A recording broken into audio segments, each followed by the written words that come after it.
नमस्कार, मी प्रमिला झांबरे. तर मी आज शेतामध्ये गेले होते हुरडा खायला. तर हुरडा भरपूर खाल्ला आणि घरच्यांसाठी सुद्धा घेऊन आले. आकटी करून ही हुरडा भाजलेला आहे आणि घरच्यांसाठी दुसरा पण थोडासा मी कणस घेऊन आलेली आहे. गुळभेंडी त्याला म्हणते ती. तर ती शेतात आकटीमध्ये भाजताना त्याचा हुरडा खाली सांडतो म्हणून ही तव्यावर भाजण्यासाठी मी घरी घेऊन आलेली. तर बघा, ही कणस भाजायच्या आधीच ह्याचा हुरडा खाली पडला जातो आणि हे आपल्याला आता तव्यात भाजून घ्यायचं आहे. त्यासाठी ही कणस आरात भाजता येत नव्हती, सगळा असा हुरडा खाली पडत होता, म्हणून आम्ही कणस आज घरी घेऊन आलेले.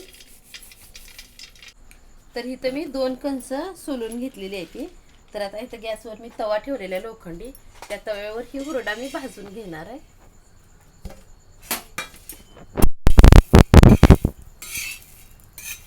तर ही पटकन भाजला जातो तव्यात, लई उशीर पण नाही लागत भाजायला.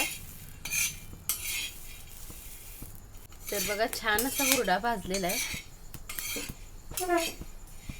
आणि एकदम मऊसूत आहे. खाण्यासाठी पण ही हुरडा चांगला आहे. तर मी आता ह्याला एका ताटामध्ये काढून घेते. तर बघा, अशा प्रकारे मी ही हुरडा भाजून घेतलेला आहे. तर ह्याच्यासोबत लसणाची पात, जर आपण ह्याला लसणाचं मीठ लागतंय, तर लसणाचं मीठ नसेल तर 1-2-4 कुड्या लसूण सोलून थोडंसं मीठ टाकून हुरड्यासोबत खायला घ्यायचं आहे. टाक खाली खाली पटपट घेऊ. चल अजून.